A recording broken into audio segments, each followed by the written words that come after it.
Nous sommes toujours au chapitre 1er de l'épître aux Colossiens. Chapitre 1er.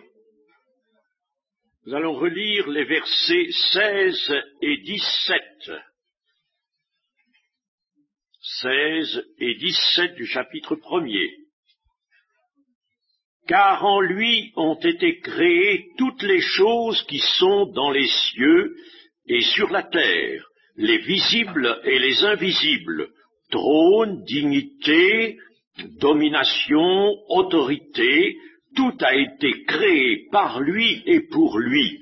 Il est avant toute chose et toutes choses subsistent en lui. Voyons d'abord ces deux versets. Alors, nous sommes arrêtés hier sur ces trois expressions, en lui, par lui et pour lui. Mais voyons ici l'étendue de la création réalisée, accomplie par le Seigneur Jésus.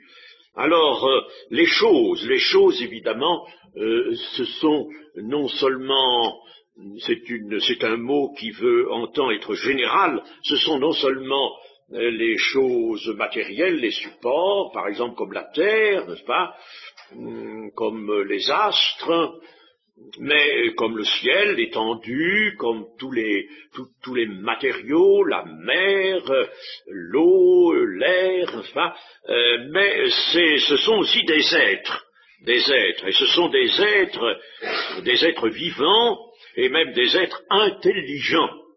N'est pas, bien sûr, les animaux ont été créés aussi par le Christ, mais là, ici, l'apôtre se borne à citer des êtres intelligents. Dans le livre des Proverbes, il nous est bien montré qu'il y a eu différents plans de création. Dieu n'a pas commencé par créer la terre et par créer le monde des hommes, mais il a créé des êtres vivants, qui existent, qui subsistent encore aujourd'hui. Alors, ces êtres, ils sont dans un monde qui est le monde invisible, les invisibles, et il y a le monde visible, qui est la terre. Alors, dans ce monde invisible, il y a des trônes, c'est-à-dire des êtres qui règnent. Nous en voyons 24 dans l'Apocalypse, et ce ne sont pas des hommes. Assez souvent, on en fait des hommes, ce ne sont pas des hommes, ce sont les séraphins. Ce sont les séraphins. Bon, enfin, laissons cela pour l'instant, mais les 24 ne sont pas les 12 patriarches plus les 12 apôtres. Ils ne peuvent pas être là au moment où Jean a la vision, ce n'est pas possible. Ce sont les séraphins, les brûlants. On le voit bien d'ailleurs en étudiant l'Apocalypse de près. Il y a donc les chérubins qui entourent la personne de Dieu et les séraphins. Alors, ceux-là, ils nous sont désignés dans le livre d'Ésaïe et dans l'Apocalypse. Et les chérubins nous sont montrés aussi dans les visions d'Ézéchiel. Alors, il y a donc des êtres vivants qui sont sur des trônes, qui règnent. Les séraphins, c'est le cas, puisqu'ils jettent leur couronne aux pieds du Seigneur, ce qui est un geste démonstratif qu'a vu l'apôtre Jean, et afin de nous montrer qu'il règne dans l'entière soumission à Dieu. Et alors il y a des dignités, des dominations, des autorités. Vous voyez, il semble que tous ces êtres, en somme, aient de hautes fonctions, de hautes responsabilités dans le ciel, et tout ce que nous pouvons dire. Et il y a différents plans. Il est évident que il y a des trônes, donc des gens qui règnent, des dignités, des dominations, des autorités, cela ne signifie pas une seule classe de personnes, mais plusieurs classes, donc plusieurs plans de création. Les anges, eux, ont été créés un par un. Ils ne sont pas provenus de procréation, comme le monde des hommes. Le monde des hommes est sorti d'Adam et Ève. Mais eux, ils ont été créés un par un. Bon, ce n'est pas le moment de parler là-dessus. Mais tout a été créé par Christ et pour lui. Alors, il est avant toute chose. Il est avant toute chose et toute chose subsiste en lui.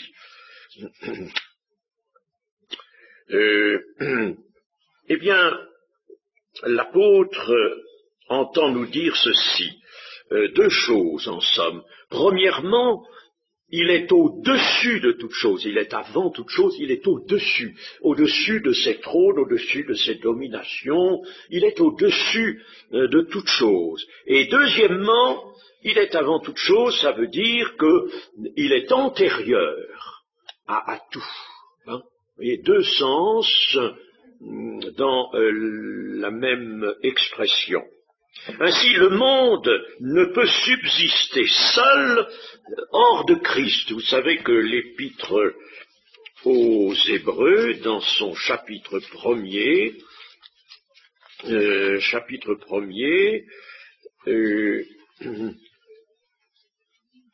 nous dit ceci, verset 3.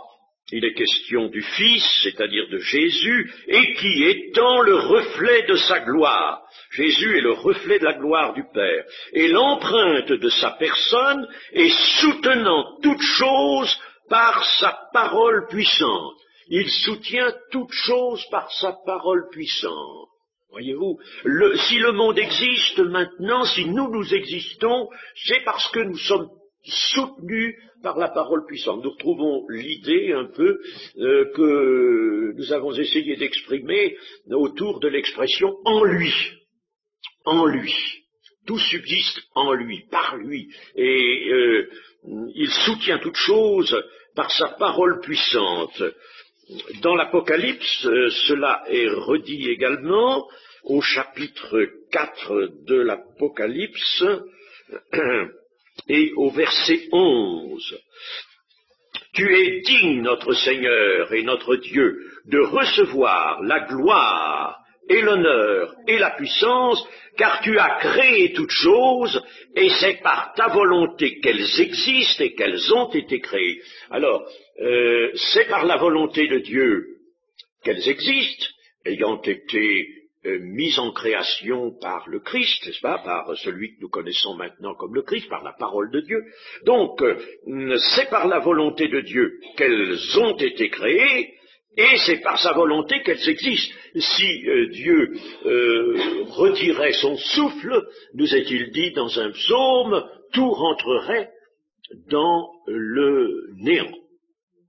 Alors donc, sachons bien cela, que nous existons parce que nous sommes soutenus par celui qui en même temps a fait notre purification. Ainsi, le monde ne peut pas subsister seul, c'est-à-dire hors de Christ. À plus forte raison, l'Église, la réunion de tous ceux qui appartiennent au Seigneur, l'Église ne peut pas subsister hors de Christ, ce n'est pas concevable, elle ne peut même pas travailler hors de Christ. C'est toujours la parole qui soutient le monde par une volonté de Dieu qui se maintient. En se séparant de son Créateur, le monde a été comme la branche que l'on scie, la branche d'arbre que l'on scie, et qui cesse de recevoir ce qui la maintient en vie. Alors cette branche, elle peut pendant quelque temps avoir encore l'apparence de la vie, mais elle est morte. C'est le cas des hommes qui ne connaissent pas le Seigneur. Ils ont la vie physique, ils ont un reste de vie, mais ils sont morts. Vous étiez morts par vos offenses. L'homme est le centre et la raison d'être de la terre. C'est bien ce que Paul nous dit dans les Romains. Il y a un très beau passage dans les Romains, c'est au chapitre 8, au chapitre 8, verset 19 notamment, « Ainsi la création attend-elle avec un ardent désir la révélation des fils de Dieu. » Les fils de Dieu, eh bien, ce sont les membres de l'Église. Elle attend la révélation des fils de Dieu, auxquels se joindront tous ceux qui sont sauvés des anciennes dispensations. Enfin, maintenant, nous parlons essentiellement de l'Église, car la création a été soumise à la vanité, c'est-à-dire à un processus de destruction, de mort, non de son gré, mais à cause de celui qui l'y a soumise, c'est-à-dire de l'homme, avec l'espérance qu'elle aussi sera affranchie de la servitude de la corruption pour avoir part à la liberté de la gloire des enfants de Dieu. Vous voyez, donc la terre est le cadre choisi par Dieu, formé par Dieu, créé par Dieu pour l'homme, pour l'humanité. Et le sort de la destinée de la création, c'est-à-dire non seulement du globe, mais la destinée aussi des autres êtres vivants, les plantes, les animaux, dépend de l'homme. Quand il y aura manifestation des fils de Dieu, révélation ou manifestation, le mot en grec c'est apocalypsis. Alors, lorsqu'il y aura révélation, manifestation des fils de Dieu, alors là, la création elle-même, toute la création, c'est-à-dire le sol qui a été maudit après le péché, les plantes, les animaux seront affranchis de la servitude de la corruption pour avoir part, elles vont avoir part à la gloire, à la liberté de la gloire. Dans la gloire, il y a nécessairement la liberté des enfants de Dieu. Ce sera ce que nous avons déjà eu l'occasion de nommer la palingénésia, c'est-à-dire en grec le nouvel engendrement. La palingénésia, c'est un mot qui figure dans une parole du Seigneur, Matthieu 19. Voilà. Nous sommes donc dans la dépendance de Christ, qui est parole de Dieu. Un psaume, le psaume 31, dit « Mes destinées sont dans ta main. Mes destinées sont dans ta main. » Voyons maintenant le verset 18. Il est la tête du corps de l'Église et le commencement, le premier-né d'entre les morts, afin d'être en tout le premier. Il est la tête du corps de l'Église. L'Église est un ensemble d'êtres humains unis entre eux et formant un corps. Le mot de corps ici n'est pas une figure. Dans 1 Corinthiens 12, l'apôtre emploie une comparaison avec un corps humain qui a des membres, des organes divers, qui tous ont leurs fonctions, mais ici, ne voyons pas ça comme une comparaison, il n'y a pas d'autre mot qui puisse vraiment réaliser cette cohésion par le lien de l'esprit entre les différentes parties de l'Église, c'est-à-dire les membres. Nous sommes membres les uns des autres. Ces hommes qui sont délivrés de la servitude du péché et de la crainte de la mort, voyez-vous, Hébreux 2,15 nous dit bien que nous sommes délivrés de la crainte de la mort. Hein? Alors, c'est pas un noir passage, vous voyez, que de mourir. Hein? Par Jésus-Christ, alors ces hommes, ces membres de l'Église ont été extraits du monde, celui qui est leur libérateur et qui les entraîne à la résurrection pour la vie éternelle, ne peut être que leur chef. Ça va de soi, en somme, qu'il nous soit dit que Jésus soit la tête du corps de l'Église. Il ne peut être que notre chef dans le sens précis de tête. Dans le sens précis de tête. Vous voyez, les mots sont bien à leur place. En raison de ce que voici, premièrement, le Christ conduit. Il ouvre la marche des ressuscités vers le Père. Nul ne vient au Père que par moi. Nous sommes en progression. Déjà, le Père nous est révélé. Matthieu 11, 27. Le Père nous est révélé. Mais nous sommes en marche vers la cité. Il y a un beau passage, je ne veux pas tout reprendre, j'évoque simplement au passage, mais il y a dans le prophète Ésaïe, je crois que c'est au verset 35, oui, il nous est montré qu'une route a été ouverte, et que cette route va à la cité de Dieu, et que là, les rachetés, ils progressent, ils y marchent. Mais alors, en tête de la marche, qu'y a-t-il? Le bon berger, qui marche devant ses brebis. Il nous conduit, par conséquent, il est la tête.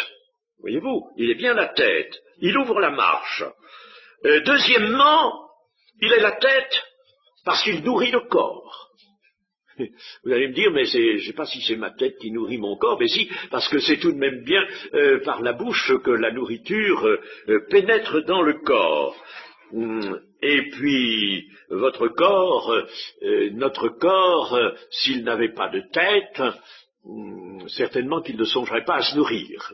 Donc, c'est bien la tête, d'ailleurs. Cela nous est dit dans les Éphésiens, chapitre 5 et verset 29, « Car jamais personne n'a haï sa propre chair, mais il la nourrit et en prend soin comme Christ le fait pour l'Église, parce que nous sommes membres de son corps. » Christ nourrit l'Église. Pensons à cela, qu'il nous nourrit. Bien, il est donc la tête. Il assure la vie du corps, il assure la cohésion du corps, nous montre aussi Paul dans Éphésiens 4, il assure son accroissement, Éphésiens 4, 16, il remplit la fonction de la tête organiquement. Il y a dans les choses de l'esprit, qui sont, si vous voulez, au-dessus de la matière, eh bien, il y a une organisation des structures, c'est bien ce que nous montre l'Épître aux Éphésiens, il y a des structures, tout comme dans un corps vivant matériel. Alors, troisièmement, il est la tête aussi parce qu'il est le maître, parce qu'il est le chef, parce qu'il est celui auquel l'Église doit entièrement se soumettre. Je ne sais pas si vous avez trouvé ça, que l'Église doit se soumettre à lui. Prenons tout près de notre épître, Éphésiens 5, 24. Or, de même que l'Église est soumise à Christ, les femmes aussi doivent l'être à leur mari en toutes choses. Voilà donc, n'est-ce pas, il est la tête du corps, comme c'est objectif cela, il conduit la marche, il nourrit le corps, il est le chef. Il est le chef auquel il faut obéir. Et alors, il nous est dit que, au verset 18, il est la tête du corps de l'Église, et il est le commencement. Il est le commencement, cela nous pouvons le comprendre dans deux sens. Il est le commencement d'une nouvelle création, d'une nouvelle humanité. Il est le second Adam. Une nouvelle humanité se forme. L'Église est une nouvelle humanité. On vient sur la terre selon la chair, par suite de la procréation, nous venons du premier Adam, et on naît selon l'esprit du second Adam. Christ est la souche de cette humanité nouvelle. Donc, il est le commencement d'une nouvelle création. Et deuxièmement, nous pouvons comprendre cette assertion, il est le commencement, en nous rappelant qu'il est les prémices de ceux qui sont morts, comme dit 1 Corinthiens 15, 20. Ces deux sens se tiennent naturellement. Fait unique et premier, Jésus traverse la mort pour reprendre vie, mais non plus la vie précédente, non plus la vie qu'il avait avant crucifixion, mais la vie qui ne se perd plus. Il entre ainsi, avec son humanité, dans la vie véritable, en ouvrant la porte ou le passage aux hommes qui s'uniront à lui par la foi. J'étais mort, et voici, je suis vivant au siècle des siècles, je tiens les clés de la mort et du séjour des morts. Il les tient bien, les clés. Et quand il s'agit de quelqu'un qui est à lui, bon, il ferme à double tour. On ne peut pas rentrer dans ce séjour-là. Pas pour nous, ça. Voyons maintenant les versets 19 à 23. Je précipite un peu parce que nous sommes en retard dans l'étude. Car Dieu a voulu que toute plénitude habitât en lui. Il a voulu par lui réconcilier tout avec lui-même, tant ce qui est sur la terre que ce qui est dans les cieux, en faisant la paix par lui, par le sang de sa croix. Et vous, qui étiez autrefois étrangers et ennemis par vos pensées et par vos mauvaises œuvres, il vous a maintenant réconciliés par sa mort dans le corps de sa chair, pour vous faire paraître devant lui saint, irrépréhensible et sans reproche, si du moins, oh, il y a un si là, si du moins vous demeurez fondés et inébranlables dans la foi, sans vous détourner de l'espérance de l'évangile que vous avez entendu, qui a été prêché à toute créature sous le ciel, et dont moi, Paul, j'ai été fait ministre. Voyons ce passage. Dieu a voulu que toute plénitude habitât en lui. Il y a en somme en Christ tout ce que Dieu est. Toute plénitude, c'est cela, tout ce que Dieu est. Et non pas une part, non pas une partie, une fraction des qualités, des hauts caractères de la divinité, mais tous les caractères de la divinité sont là, en lui. Toutes les fonctions y sont. Jésus, parole de Dieu, reste soumis à son Père, mais n'oublions pas qu'il a reçu tout pouvoir dans le ciel et sur la terre.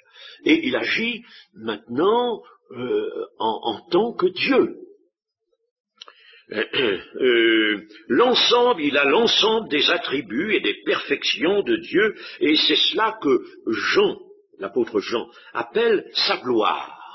Dans le début de l'évangile de Jean, ne tournez pas vos pages, je vais vous lire au chapitre 1er, le verset 14, « Et la parole a été faite chair, et elle a habité parmi nous, pleine de grâce et de vérité, et nous avons contemplé sa gloire, une gloire comme la gloire du Fils unique venu du Père. » Ce que ici Jean appelle la gloire, c'est l'ensemble de tous les attributs et toutes les perfections divines. Cette plénitude est attachée maintenant à l'humanité de Jésus. Elle n'est plus seulement en lui le privilège de la parole, mais le Seigneur Jésus n'est plus maintenant divisé en deux natures, la nature humaine et la nature divine. Maintenant, depuis qu'il est glorifié, la nature humaine a fait, si vous voulez, fusion avec la nature divine pour l'éternité. Quand il était sur la terre, c'était différent, la divinité ne se perd pas, mais elle était voilée, parce que Jésus s'était abaissé, s'était anéanti, ne regardant pas comme une proie arrachée, de rester égal à Dieu. Alors, il fallait que l'humanité fasse son œuvre, sous la direction et la puissance du Saint-Esprit, l'œuvre de rédemption, l'œuvre de lutte, dans une nature humaine telle que la nôtre. Mais alors, ensuite, il y a eu la crucifixion, donc le tout est accompli, tout est terminé, tout est accompli. Il y a eu les 40 jours ensuite, après résurrection, la résurrection, les 40 jours qui sont le délai nécessaire pour un saut, si vous voulez, une sorte de haute et magnifique promotion, c'était la glorification de Jésus. Alors après, Jésus est monté, il est glorifié, et maintenant, sa nature humaine et sa nature divine, on ne peut, pour ainsi dire, plus en parler. Il n'y a plus que Jésus, une seule nature, qui a emprunté à l'homme quelque chose, mais ce quelque chose, cette vie humaine, cette existence humaine, est passée par la mort, par la résurrection, elle est passée dans un creuset qui lui a permis maintenant d'obtenir gloire, glorification, et Jésus n'est plus seulement la parole de Dieu, il est le Christ. Il est le Christ. Et il est assis à la droite de Dieu dans cette nouvelle forme, puisque c'est le mot de l'écriture, la forme en forme de Dieu, et il est en forme de Dieu, mais dans cette forme de Dieu, il y a aussi la forme humaine, et il est là-haut l'archétype, l'homme nouveau, à l'image duquel nous sommes appelés à être. Magnifique ça, magnifique.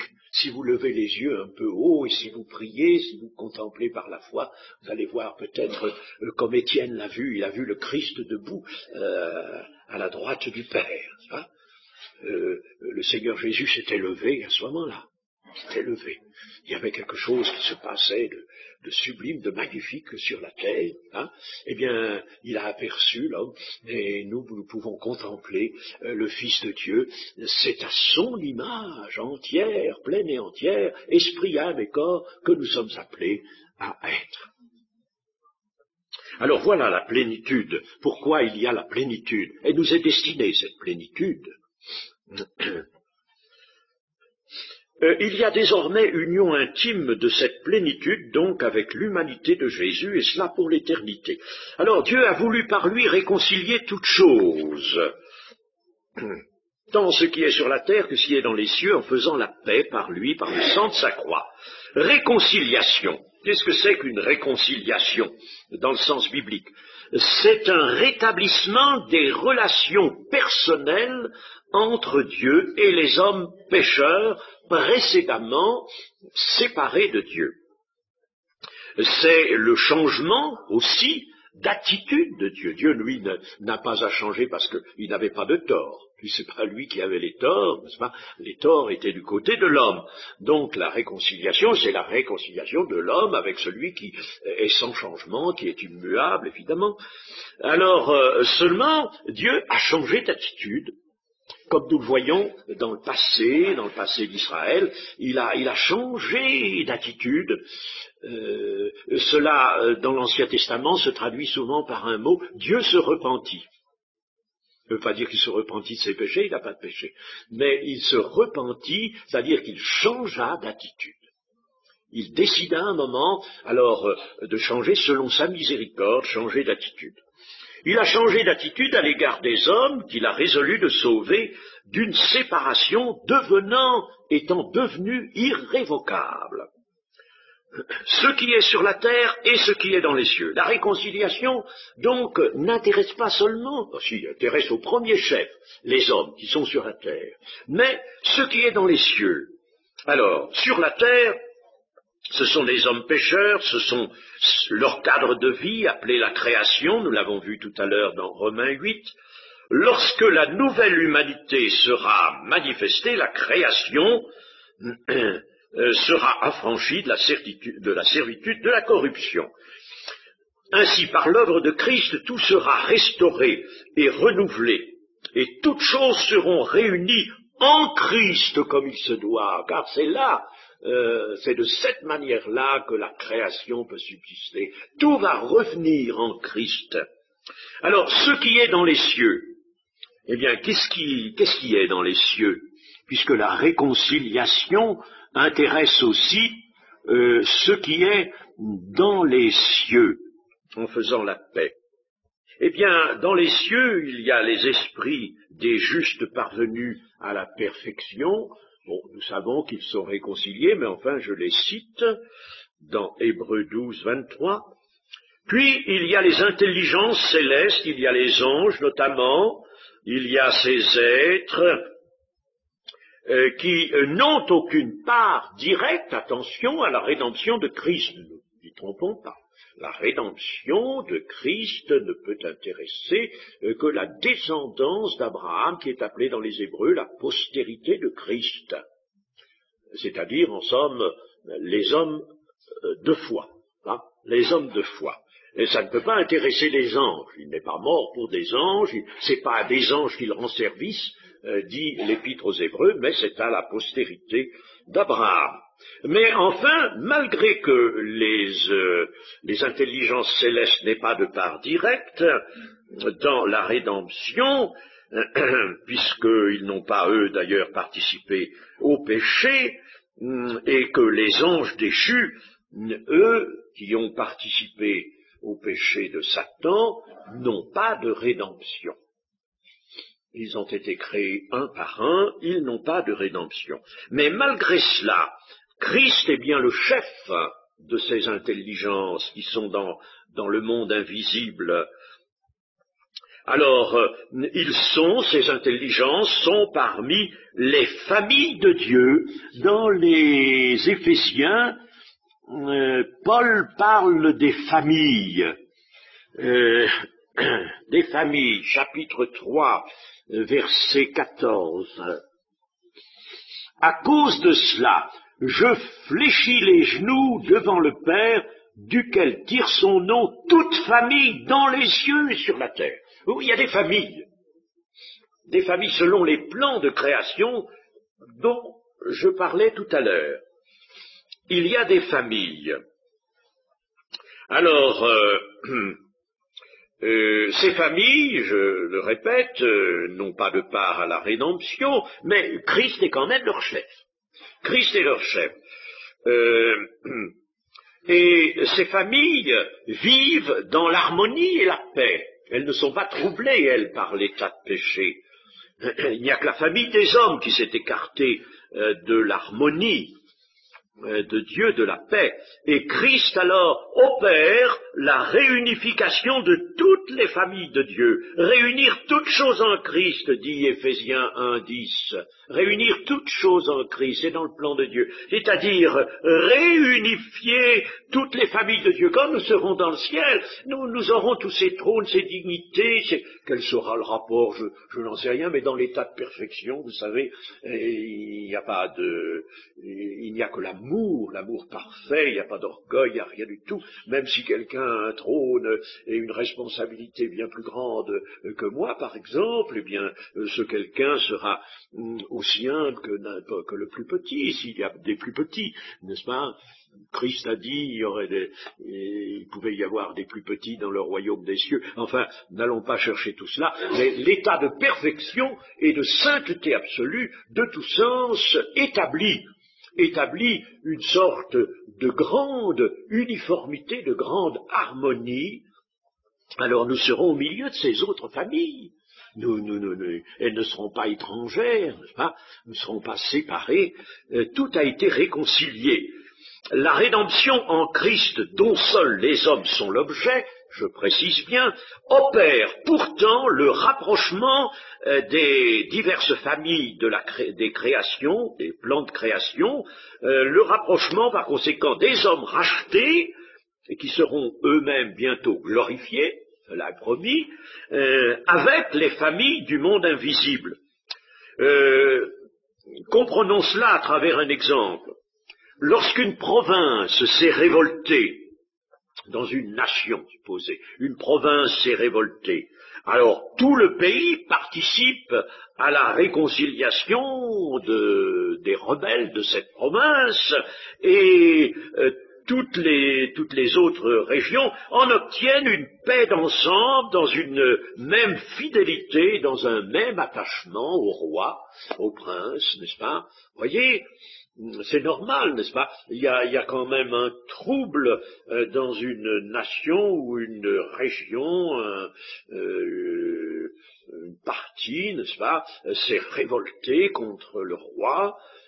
Mais le jour où il y a réconciliation, alors cette réconciliation est un bienfait qui s'étend à toute la nation.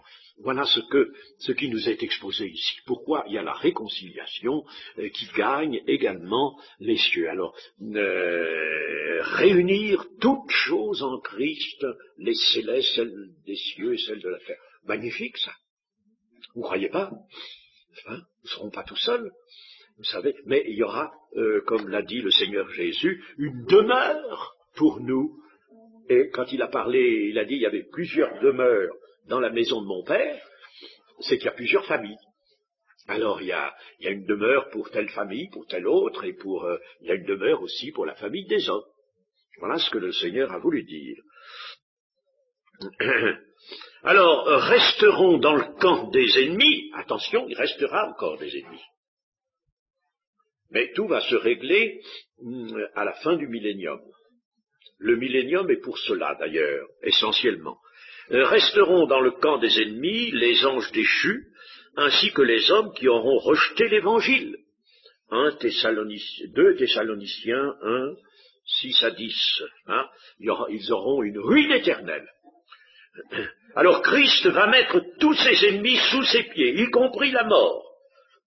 Et pour cela, il a le millénium.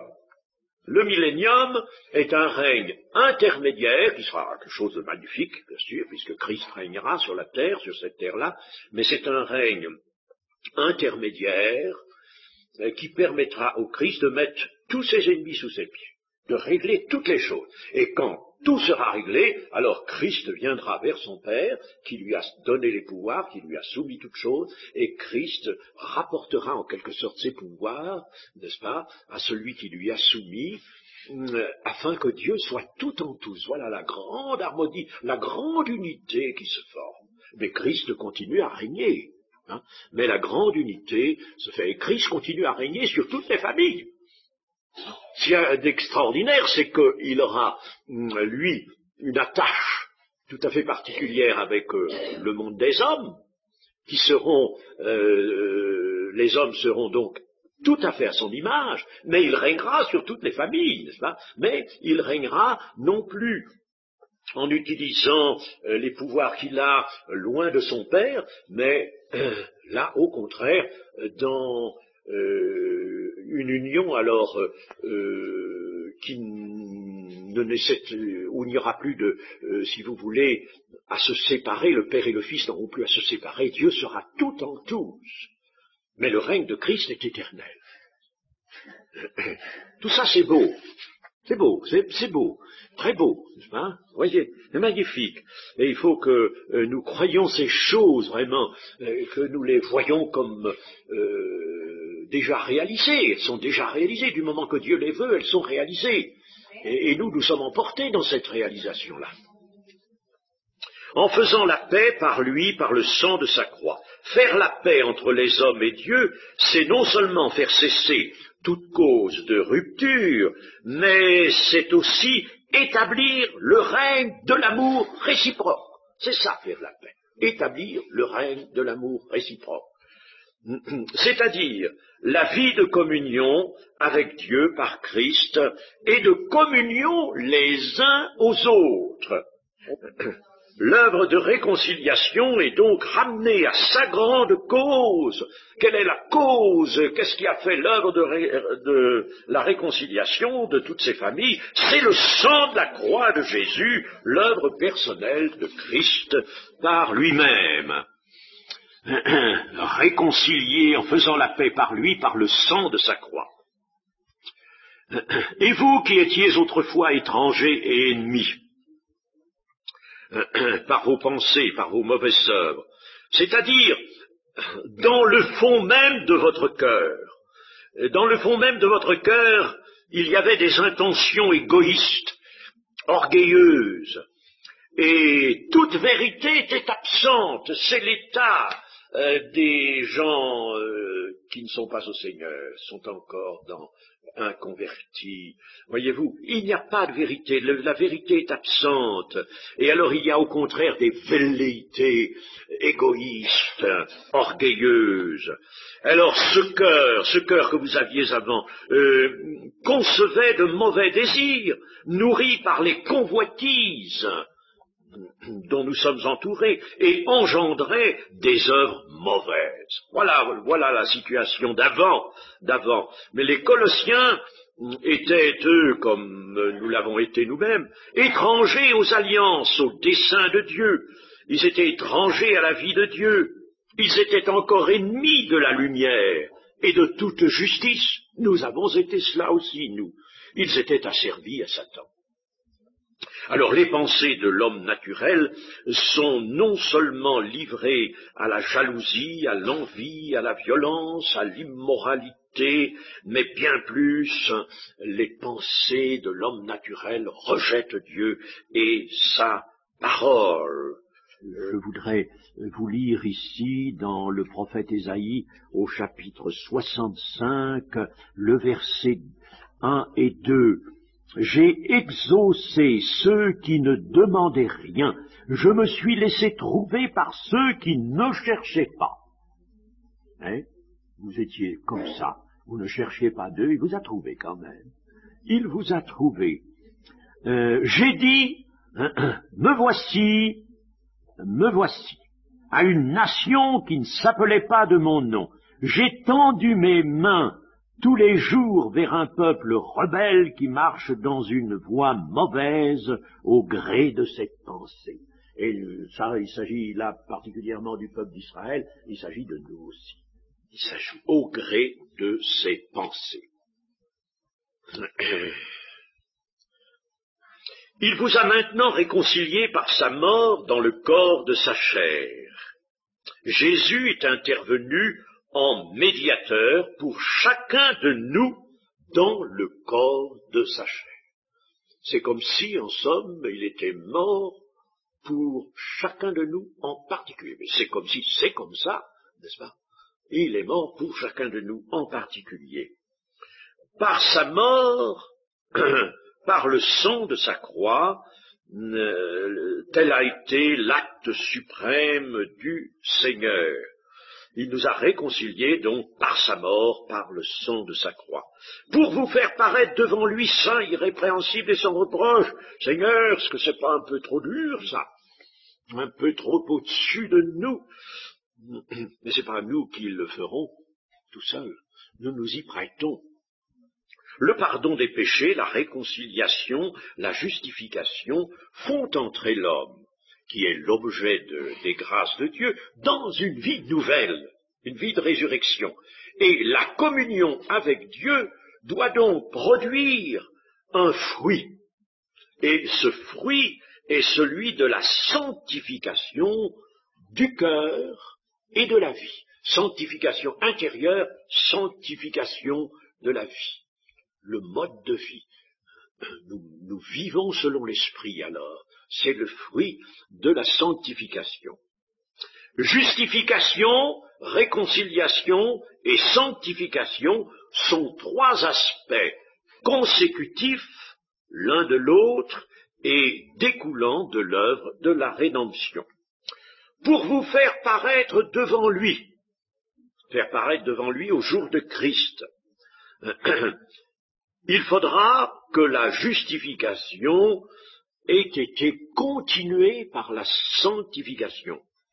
La version Darby emploie le terme présenter au lieu de paraître, pour vous présenter devant lui, saint, irrépréhensible et sans reproche.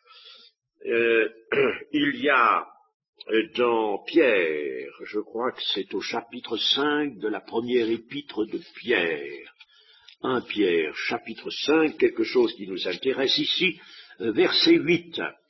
Soyez sobres, veillez, votre adversaire le diable rôde comme un lion rugissant, cherchant qui il dévorera. Résistez-lui avec une foi ferme, sachant que les mêmes souffrances sont imposées à vos frères dans le monde. Le Dieu de toute grâce, écoutons bien cela, qui vous a appelé en Jésus-Christ à sa gloire éternelle, après que vous aurez souffert un peu de temps, vous perfectionnera lui-même, vous affermira, vous fortifiera, vous rendra inébranlable. Voyez, vous perfectionnera lui-même. C'est lui-même qui va intervenir. Autrement dit, quand vous aurez bien combattu, lutté, que vous serez vainqueur. Voilà ce que vous demande le Seigneur, vous soyez vainqueur. Alors, vous aurez bataillé un peu de temps, souffert un peu de temps, ça peut demander des années, ça. Même peut-être pour certains des dizaines d'années. Hein? Enfin, c'est rien, ça. Et rien du tout. Vous aurez lutté, vous aurez combattu, vous serez parmi les vainqueurs. Alors, au moment voulu, le Seigneur interviendra lui-même pour vous affermir, vous fortifier, vous perfectionner, c'est-à-dire vous amener à la perfection. Et vous rendre inébranlable, à lui soit la puissance au siècle des siècles.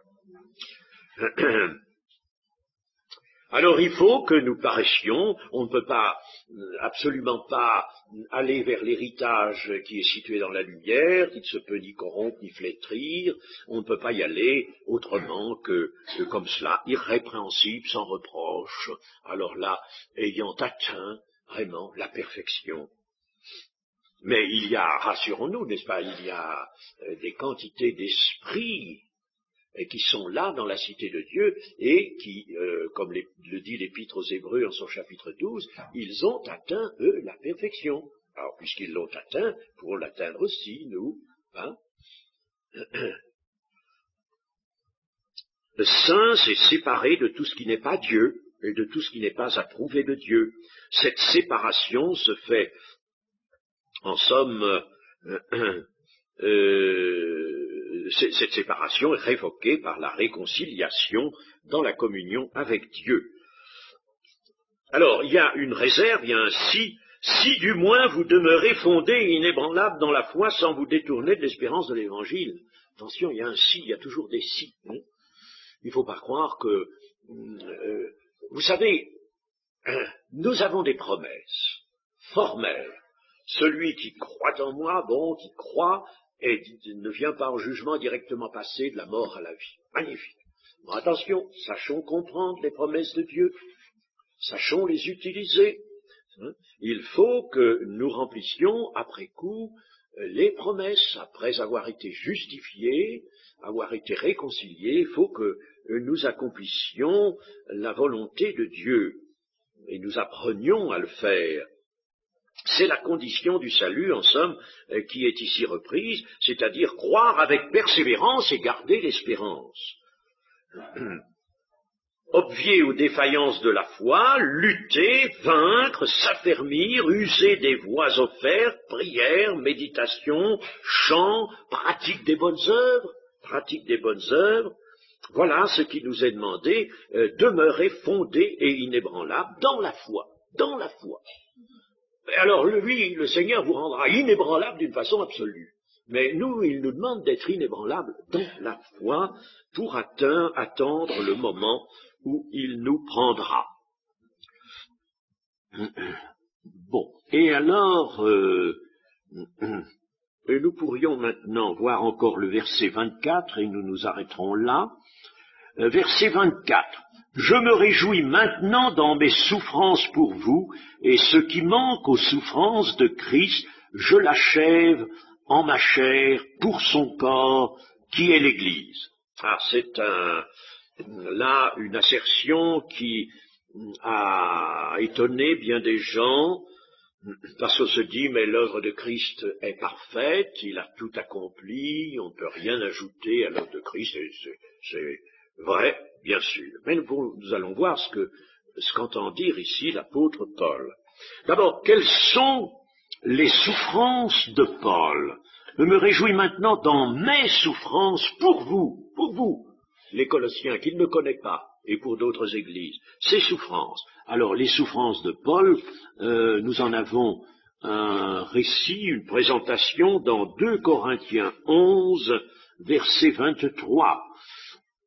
sont-ils ministres de Christ? Je parle en homme qui extravague, je le suis plus encore par les travaux, bien plus par les coups, bien plus par les emprisonnements, bien plus souvent en danger de mort. 5 fois j'ai reçu des Juifs 40 coups, moins 1. Toutefois, 3 fois, j'ai été battu de verge, 1 fois j'ai été lapidé, 3 fois j'ai fait naufrage, j'ai passé 1 jour et 1 nuit dans l'abîme, fréquemment en voyage, j'ai été en péril sur les fleuves, en péril de la part des brigands, en péril de la part de ceux de ma nation, en péril de la part des païens, en péril dans les villes, en péril dans les déserts, en péril sur la mer, en péril parmi les faux frères. J'ai été dans le travail et dans la peine, exposé à de nombreuses veilles, à la faim, à la soif, à des jeûnes multipliés, au froid et à la nudité, sans parler d'autre chose. Je suis assiégé chaque jour par les soucis que me donnent toutes les églises. Qui est faible que je ne sois faible? Qui vient à tomber que je me brûle?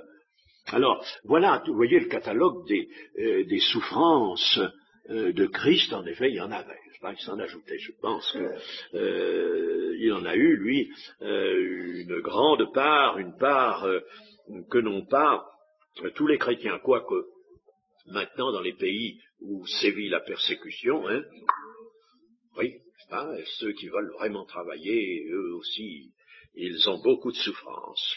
Alors voilà les souffrances de Paul. Bon, il s'en réjouit. Il s'en réjouit de ces souffrances. Pourquoi? Eh bien, d'abord parce qu'il n'en est pas affecté. Vous voyez, il n'est pas affecté, ces souffrances. Il sait bien qu'il travaille pour le Seigneur, il travaille pour cette œuvre magistrale de salut des hommes. Alors, il n'en est pas affecté, et il pense à la gloire à venir. Et puis, enfin, comme le dit également 2 Corinthiens, chapitre 1 et verset 8, ces souffrances lui ont valu des délivrances du Seigneur. Nous ne voulons pas en effet vous laisser ignorer, frères, au sujet de la tribulation qui nous est parvenue en Asie, que nous avons été excessivement accablés au-delà de nos forces, de telle sorte que nous désespérions même de conserver la vie. Et nous regardions comme certain notre arrêt de mort, afin de ne pas placer notre confiance en nous-mêmes, mais de la placer en Dieu qui ressuscite les morts. C'est lui qui nous a délivrés et qui nous délivrera d'une telle mort, lui de qui nous espérons qu'il nous délivrera encore, vous-même, ainsi aussi, nous assistons de vos prières afin que la grâce obtenue pour nous par plusieurs soit pour plusieurs une occasion de rendre grâce à notre sujet. Voyez, il espère donc encore que Dieu le délivrera toujours de tous les dangers dans lesquels il peut tomber. Donc, il se réjouit de ces souffrances, et Paul y a trouvé quelque chose qu'il nous dit ailleurs dans les Philippiens. Il y a trouvé une identification à Christ, cette identification dont j'ai parlé au Carrefour dernièrement, une identification à Christ. Il y a trouvé ce qu'il appelle la communion de ses souffrances. La communion de ses souffrances. D'une manière générale, les souffrances du chrétien proviennent du combat qu'il soutient. Elles proviennent de son combat, d'une manière générale. Dans les Philippiens, laissez-moi vous lire, chapitre 1, verset 27, « Seulement conduisez-vous d'une manière digne de l'évangile de Christ, afin que, soit que je vienne vous voir, soit que je reste absent, j'entende dire de vous que vous demeurez ferme dans un même esprit, combattant d'une même âme pour la foi de l'Évangile, sans vous laisser aucunement effrayer par les adversaires, ce qui est pour eux une preuve de perdition, mais pour vous, de salut, et cela de la part de Dieu, car il vous a été fait la grâce par rapport à Christ, non seulement de croire en lui, mais encore de souffrir pour lui, en soutenant le même combat que vous m'avez vu soutenir, et que vous apprenez maintenant que je soutiens. Que peut-il manquer aux souffrances de Christ? Eh bien, les souffrances de Christ, elles sont évidemment, elle très importante. Il a souffert non seulement à Gethsémanée, dans cette lutte extraordinaire contre les ténèbres. Hein. Satan avait fait entrer le grand jeu, mais il a souffert la mort, et ces souffrances ont valeur et puissance de rédemption, parce que lui, il est le Fils de Dieu et il est le Saint, il n'avait pas à mourir pour lui-même. La mort, selon la justice de Dieu, ne pouvait pas l'atteindre. Et il s'est livré lui-même, il s'est donné lui-même à la mort, donc il a souffert la mort, et seules ces souffrances qui ont préparé la crucifixion, ces souffrances au total, y compris la mort, ces souffrances ont puissance de rédemption. Il n'y a que lui, il n'y a que ces souffrances-là. Mais l'Église, l'apôtre Paul le premier, et l'Église également, l'Église est le corps de Christ, ne l'oublions pas. Elle est dans un perpétuel combat en face de l'hostilité, le Seigneur ayant dit ce qu'ils font au maître, ils le feront aux disciples. Le disciple n'est pas plus grand que le maître, ne va pas être traité autrement que le maître. Ce qu'ils ont fait au maître, ils le feront, parce qu'ils ont épié ma parole. Ils n'ont pas reçu ma parole. Eh bien, ce sera la même chose pour vous, mes disciples, pour l'Église. Ils m'ont haï sans cause, ils vous haïront aussi sans cause. Vous voyez. Alors, dans ce combat, dans le combat que mène l'Église, Christ est présent. Et les souffrances que supporte l'Église, Christ en quelque sorte les supporte, ils sont faites à Christ ces souffrances. Quand le Christ se révèle à l'apôtre Paul, il va lui dire à Saul de Tarse, pourquoi me persécutes-tu? Il persécutait les disciples, il persécutait l'Église. Hein? Mais Jésus lui dit, pourquoi me persécutes-tu? Vous voyez, quand on touche à l'Église, on touche au corps de Christ et on persécute le Christ lui-même. Alors on ajoute aux souffrances de Christ, on ajoute. Vous voyez, les souffrances de l'Église font suite à celles du Seigneur, sans avoir valeur de rédemption naturellement, mais elles font suite à celles du Seigneur pendant son ministère terrestre. C'est surtout à ces souffrances-là que l'Église ajoute le ministère de Christ se poursuit en l'Église. Le ministère, Christ a remis son ministère à l'Église et il a remis tout ce qui assortit le ministère, tout ce qui va avec le ministère, c'est-à-dire les souffrances. Et les souffrances se poursuivent aussi. Si Christ avait dit, bon, vous allez exercer ce ministère, comme j'ai été envoyé, moi aussi je vous envoie dans le monde, bon, vous allez exercer ce ministère, mais moi j'ai souffert, ça suffit, vous ne souffrirez plus, vous du tout. Le ministère était complètement changé. Il est impossible que ce ministère, dans la patience de Dieu, ce ministère selon l'amour, puisse s'exercer, être exercé par l'Église, sans que l'Église elle-même ne soit pas en but à des persécutions, à des tribulations, à des souffrances de diverses sortes. Il y a lutte, il y a combat, donc il y a souffrance, et souffrance du même ordre que celle que Christ a supportée lui-même. Voilà ce que dit ce petit verset 24 du chapitre 1er sur lequel nous arrêtons ce matin. Amen.